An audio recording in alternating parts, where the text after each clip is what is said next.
and welcome into the Who's On podcast, part of the Sabre Podcast Network. Week 2 of the college football season in the rearview mirror now, and I have got David Teel from the Virginian-Pilot joining me here as we dive into NC State winning 35-31 over Virginia down in Raleigh for a non-conference affair. David, we all made it back safe and sound. How are you doing today? I'm doing well, Preston. Hope you're doing the same. Yeah, just taking it week by week at this point. That's what Virginia's got as well. So again, a close one, kind of a little bit of a heartbreaker for Virginia down Oh, there in man. Raleigh.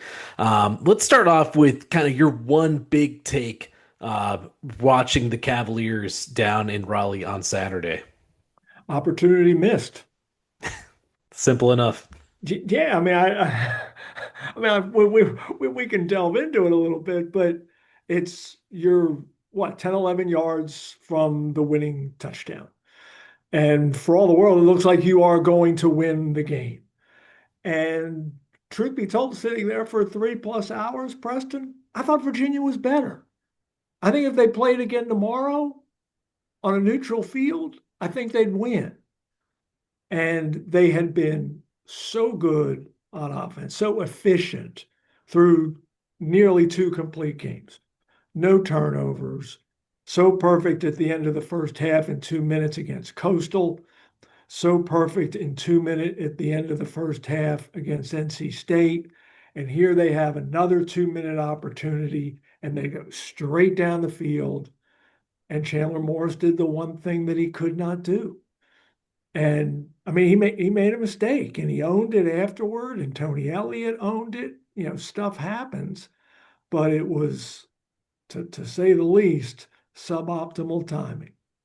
Yeah, for mine, I'm going to take a little piece from what Tony Elliott said there at the end of his press conference. I know we were trying to decipher it right after he said it because it was kind of a little catchy there, but better not bitter is Yeah. kind of how they respond to this game. Are they going to get better from it or are they going to be bitter by it? And there's been a lot of talk, on social media, on our message boards, about the Cavaliers after this one and Tony Elliott and this coaching staff. It looked like at halftime, going up by 10.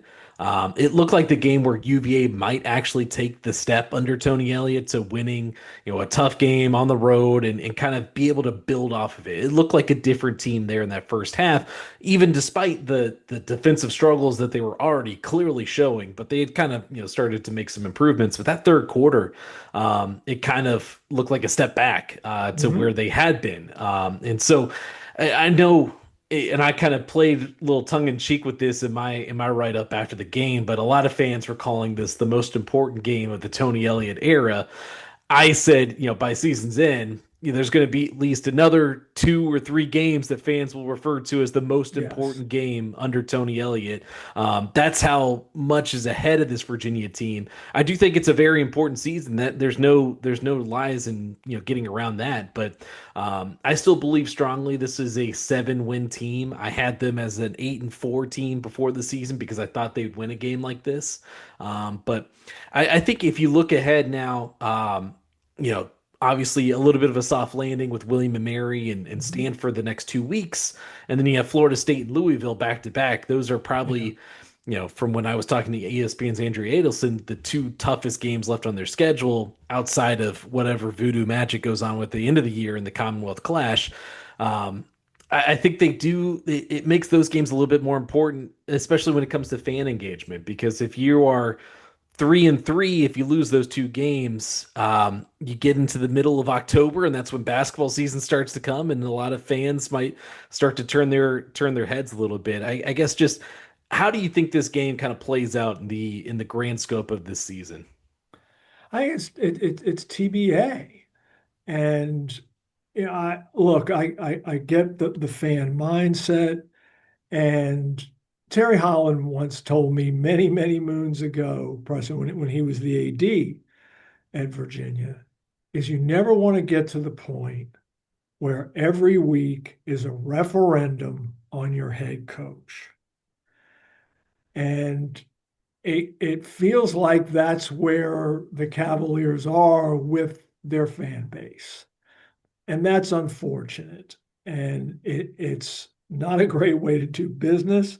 It's not a great way to try to coach your team because back in the day, there was plausible deniability from the players who could say, "Oh, we don't read the newspapers," and maybe they didn't. But now it's always in their face. It's on their phones and all the speculation and such. So that part of it makes it difficult. But again, as you alluded to, the schedule is beyond manageable. And as Tony Elliott hammered home time after time on Saturday, this wasn't a conference game. So it does not cost them in the standings. But again, I go back to opportunity lost. And you mentioned the third quarter. NC State comes out in its first three possessions of the second half, touchdown, touchdown, touchdown. The Wolfpack is back in command. But then, as bad as the defense had been in those three possessions, they gave the offense every opportunity. They came up with two big stops Yeah. when they absolutely had to and gave Chandler Morris and his guys a chance, and they couldn't punch it in at the end. Yeah, let's talk about that now. Getting into our kind of game breakdown now. Three straight possessions there in the fourth quarter with 0 points. And this is where each drive ended. So you had one drive at the NC State 30-yard line where Will Bettridge missed a 47-yard field goal, which we'll talk about the merits of. That 47 yards is his career long. It bangs off the upright. The next possession, NC State 8-yard line. Jamari Taylor comes up short on a 4th-and-1 run. And then the last drive, of course, 12-yard line, Chandler Morris intercepted in the end zone. Three straight possessions ending on the 30-yard line, the 8-yard line, and the 12-yard line of NC State, and you come up with 0 points. Um, I don't have a lot of negatives to say about the offense on the day as a whole, but those kind of you had a chance three straight times and you came up short. Yeah, and we can go through each sequence. I understand Tony Elliott's explanation post game about the decision to attempt the field goal. Big picture, it makes sense when you say, okay, if I kick a field goal, now I can win it with a field goal because you're down four. Yeah. But here's where I differed. The way your defense had been playing, you had just given up three consecutive touchdowns. You had no expectation of stopping NC State. I think you needed to be aggressive there. I think you go for it. But okay, we can all differ there. The 4th-and-1 down at the 8, when they come out in that jumbo format, whatever you want to call it, we all knew what was coming. You had seen it the week previous to the opposite side against Coastal. It just seemed too easy to diagnose for State's defense. And the fact that they ran that predictable play, I think you can really second guess them there. And then, as we discussed, Morris did the one thing he couldn't on the throw on the wheel route, especially considering it's first down. If you can, there are so many other outcomes on that play that aren't that bad, given that it's first down, and you still got a timeout in your pocket. You still got more than a minute on the clock. I mean, there's no reason to rush it there, and he forced it, and he paid for it. I'll start with the Chandler Morris interception because obviously that one got a lot of talk on social media. I talked about it in the post game show that we did on Saturday, but basically from talking to Chandler Morris, talking to Tony Elliott, talking to Jamar Taylor, basically how it played out is, this is something the running backs had recognized during the game that, they were getting covered on these wheel routes by defensive ends. And obviously any running back is going to say, I like my chances in that kind of matchup. And, Mm-hmm. to his credit, Jamar Taylor said he was open. And if you look back at the tape, he was open, just not in that spot where Chandler Morris threw the ball. Right. Morris said on the play, he got flushed out. Was trying to throw it, saw that Sloan, seeing Sloan's back was turned towards Turn him, toward him. so that's why he put the ball placement there. But good on Sloan for coming back inside. I think in that situation for Morris, the only two options that you really have are throwing the ball away or just throwing it, into the deep corner of the end zone where only Taylor could get that ball. I think that was kind of where he made the mistake. A lot of people brought up Dakota Twitty was open Open underneath, but that is a very tough throw, especially with a defender bearing ac- down on you across your body. across your body. Right. I know people say it no, it looks like he's like even with him. It's like there's a reason some people play the game and like they like these angles don't work out like they do as seen on TV, I guess. Yeah. And plus, easy again for us to sit up top and see an open receiver. We don't have a guy bearing down on Yeah. us as we're running in the opposite direction.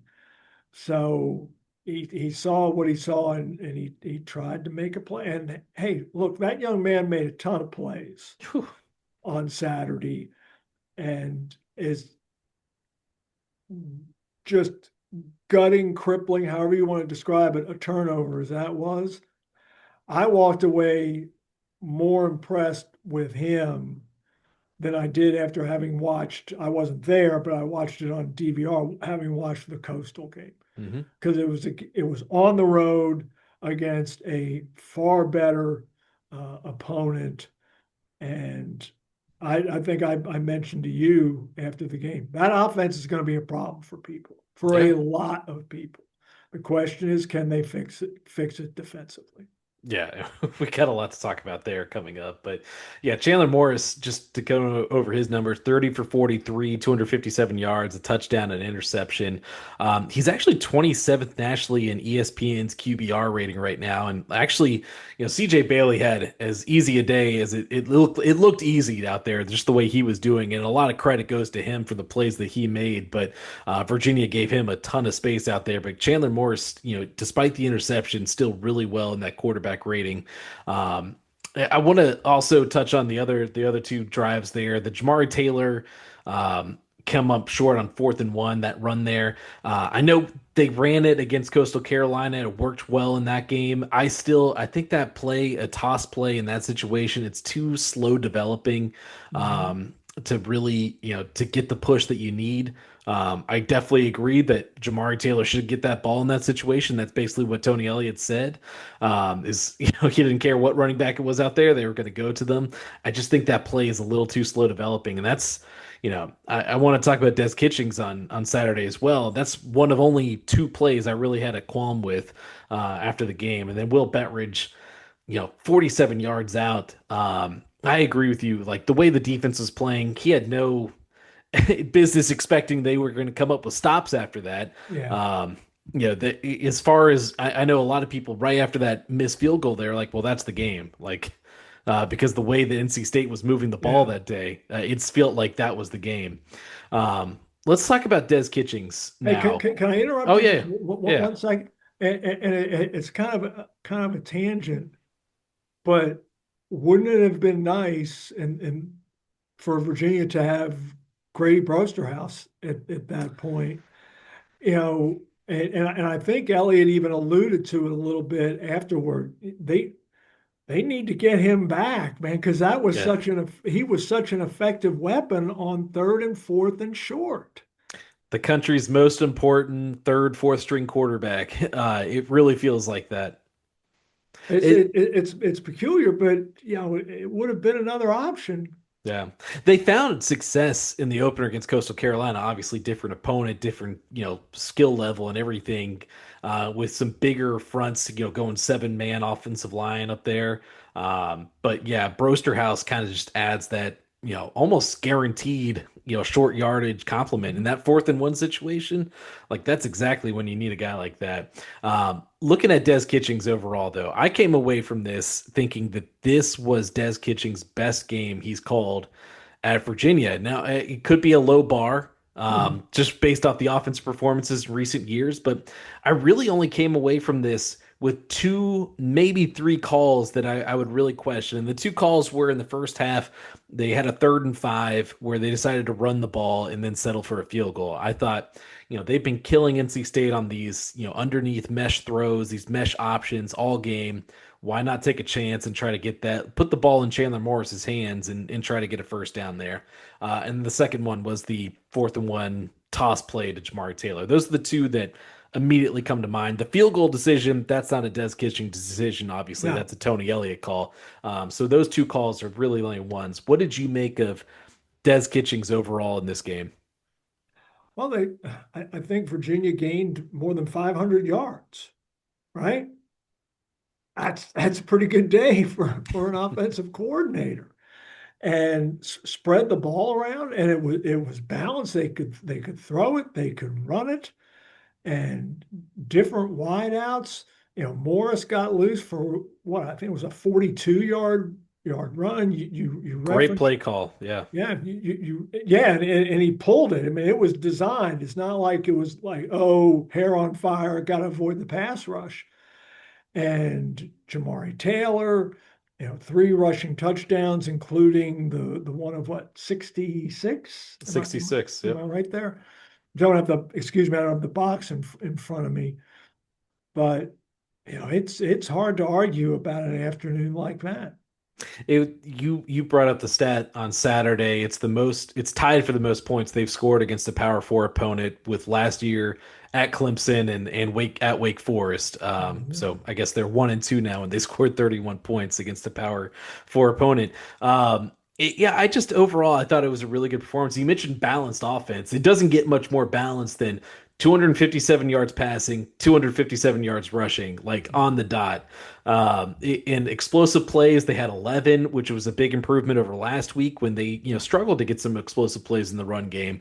But yeah, overall, like I saw people like, this is why we can't trust Des Kitchings after the game, and I was like, Ooh, this is not the game to bring that up. There's a yeah. lot of other games that Des Kitchings. There's several complaints that you can have, but this was not the one. I thought this was his best game at Virginia, and even going into how he set some plays up. The first play of the game, they have Cam Ross come in motion on a little, touch pass to him. Later on, they run that same play. Defense goes with Cam Ross. They hand off to Noah Vaughn, who gets a 20-yard run and sets up another touchdown for UVA. So he was playing the chess game out there. And I think maybe towards the end of the game on that wheel route, everything was set up. Like they said, they've seen it all game. I thought maybe, with the time that was left in that game, maybe you could run the ball a little bit more and try to take some time off the clock. You had the time, you had a timeout. But yeah, overall, I thought it was a great game offensively, and I really don't have any, thing to really anything to complain about the offense. I thought there was too much attention put on the offense after a game like this. No, if you have to assess blame, and look, that's what folks do after a game. You can go to a lot of different quarters before you head over to Des Kitchings' locker. I just that would not be my first, second, third, or fourth option there. Yeah.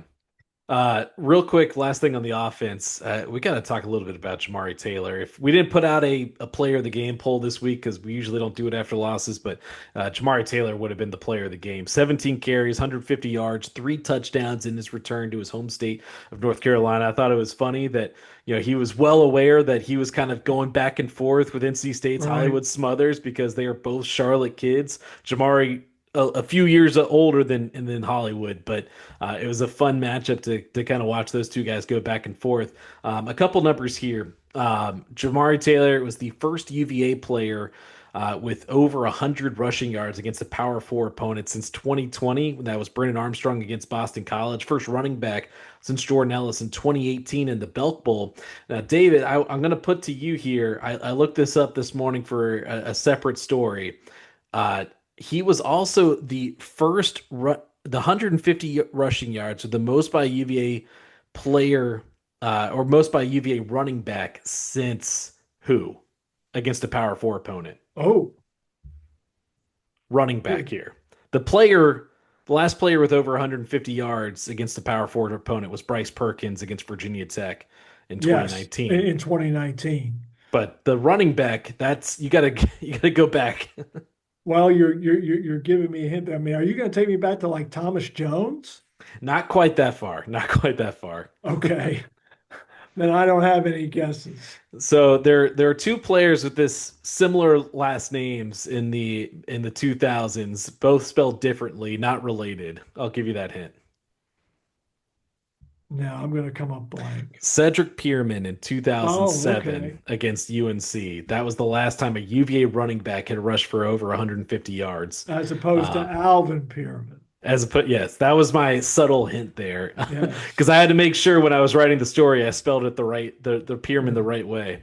Um, but that's just kind of speaks to the start to the season he's had. First UVA player with 5 rushing touchdowns in his first 2 games since Kevin Parks back in 2011.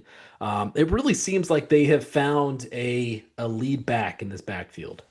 Oh, they absolutely have. And but they also have depth.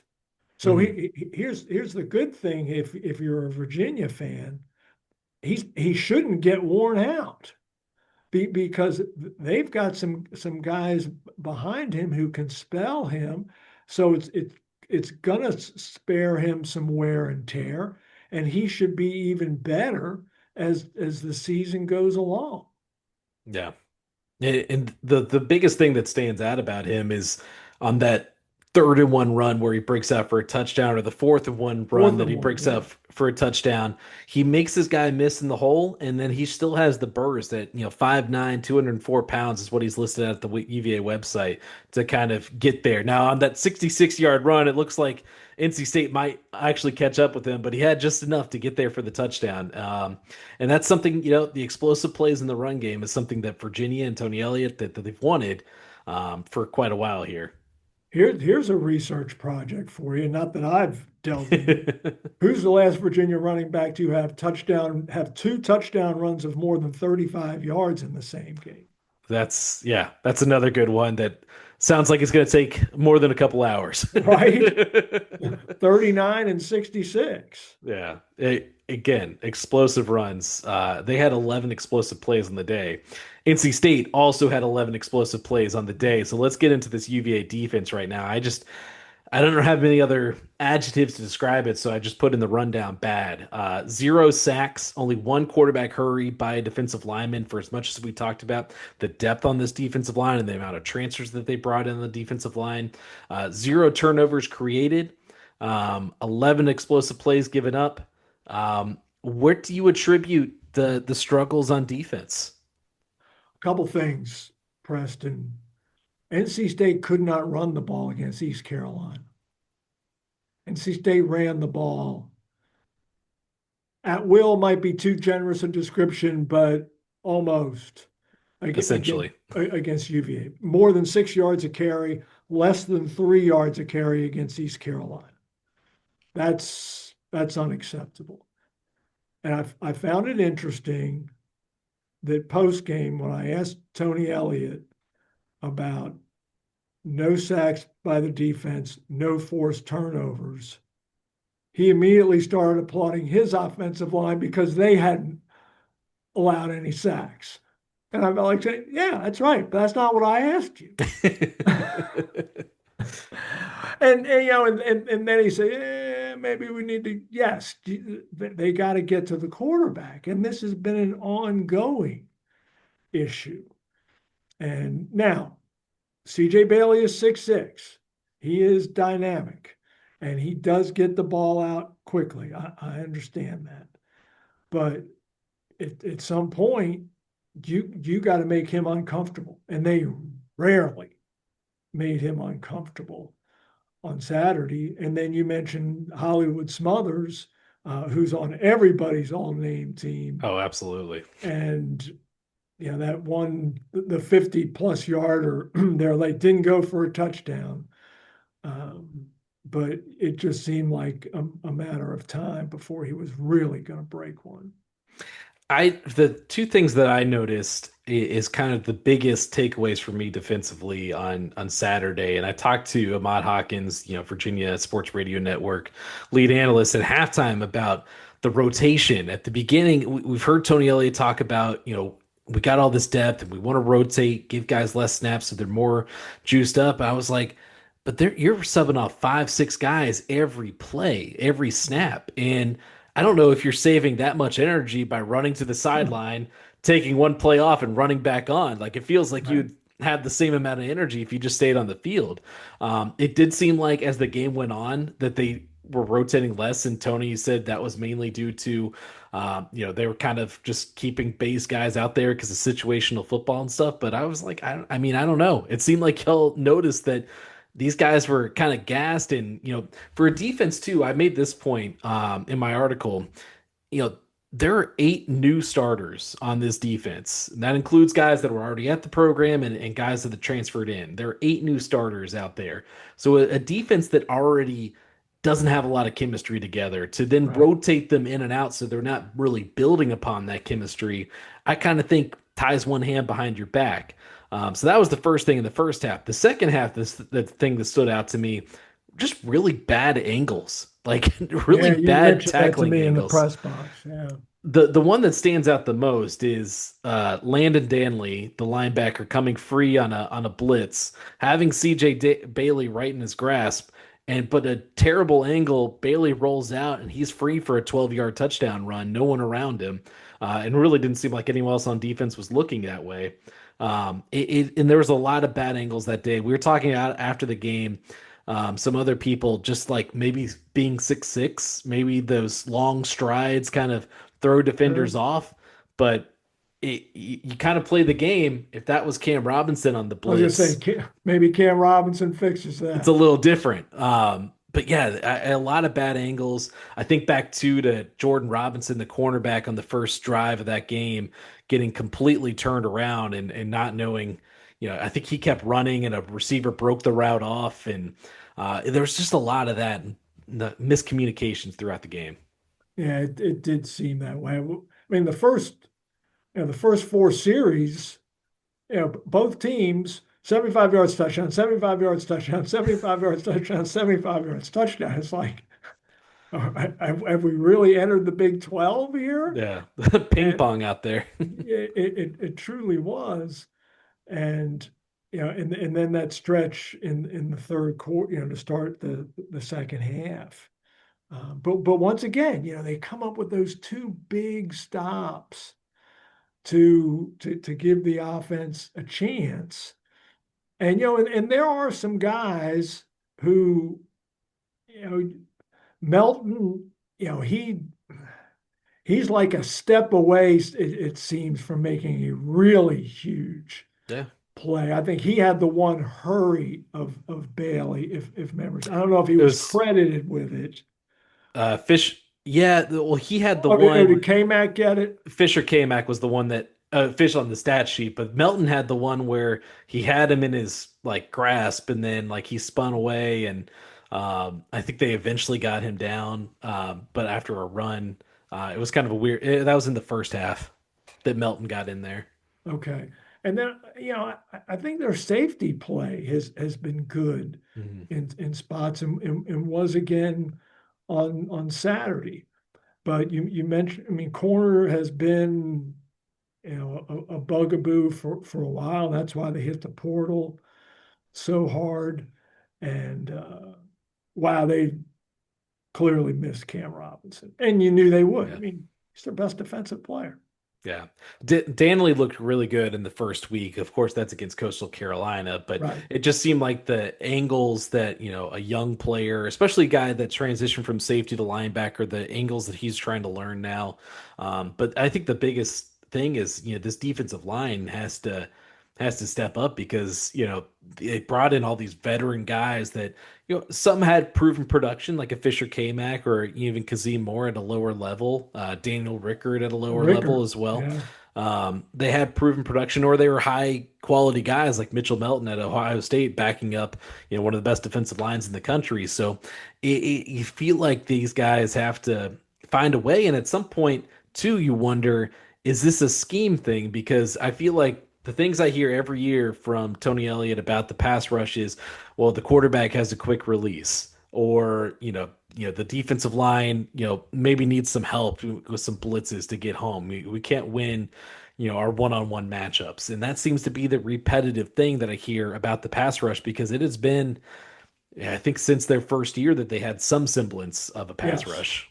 First year. The last Yeah, 2 years have been dreadful. yeah, And you know, I keep coming back to this, and it's something you and I have talked about. It is so unusual in this day and age for a head coach to start his tenure with three consecutive losing seasons and to not make any changes to his staff.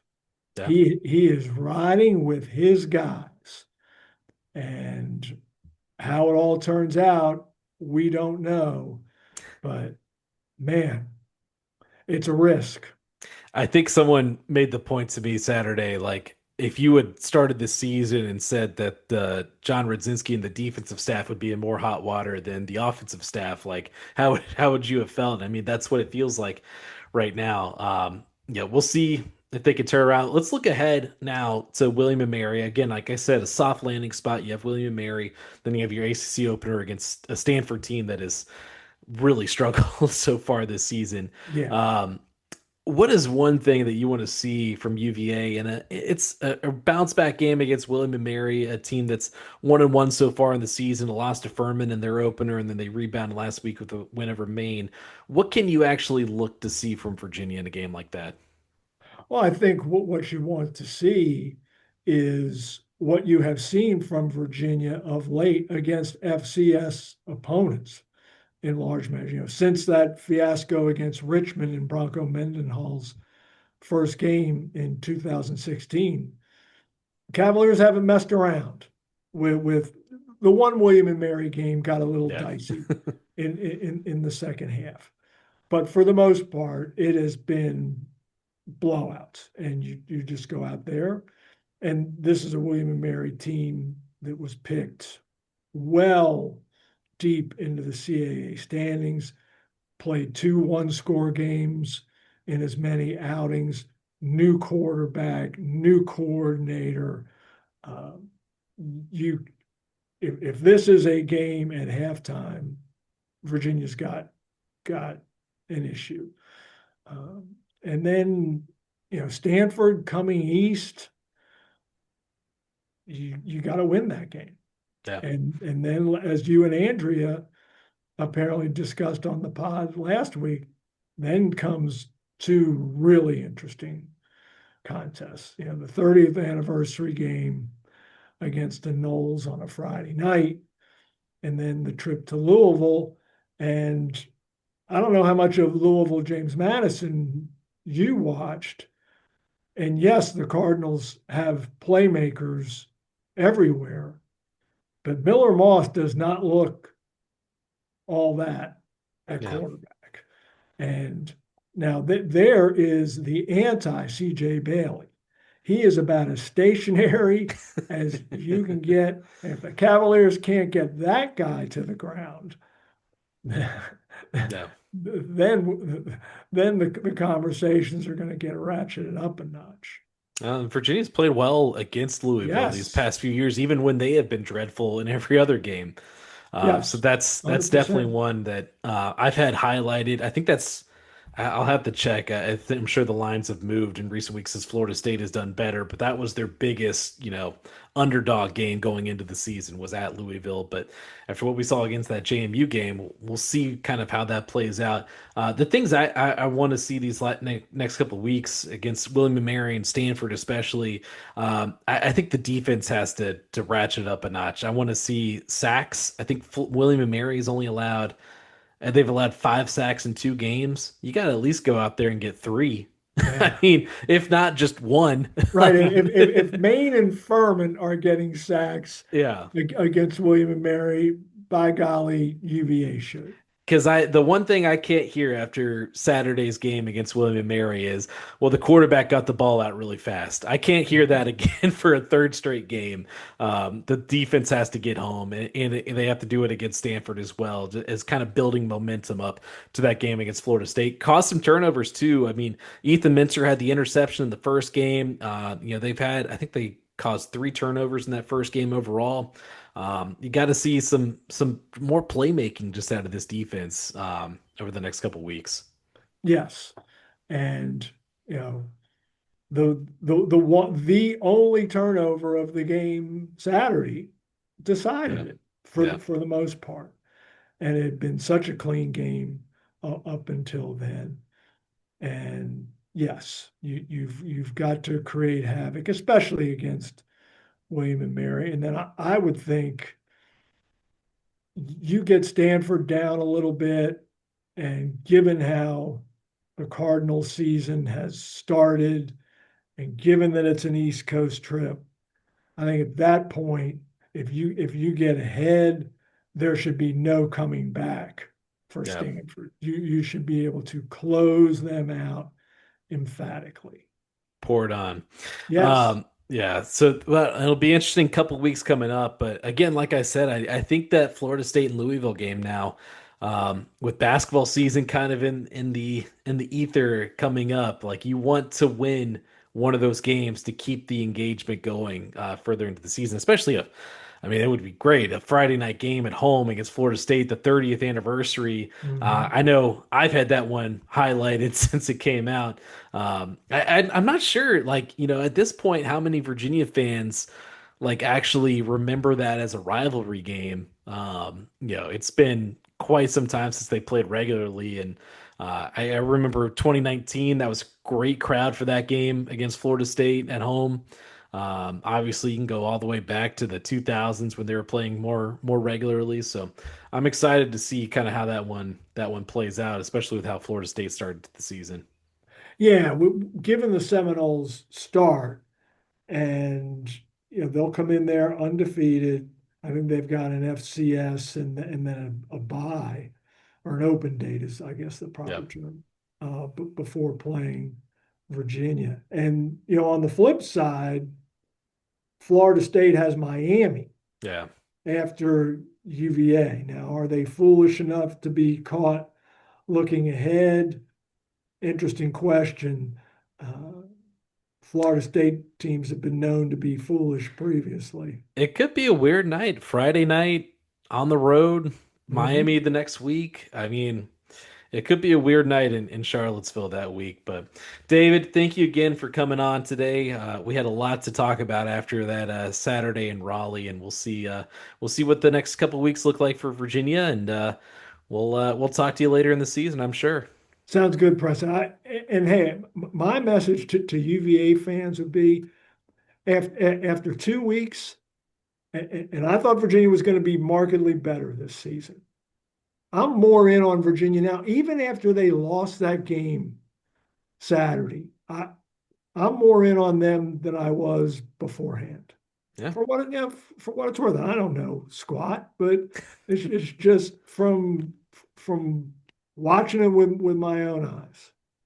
I come away the same. I don't think there's a game on the schedule. And we keep saying manageable schedule because there shouldn't be a game on there that you automatically write off, like that you don't give Virginia a chance in. And that has not been the case for a couple years now for this Virginia football team.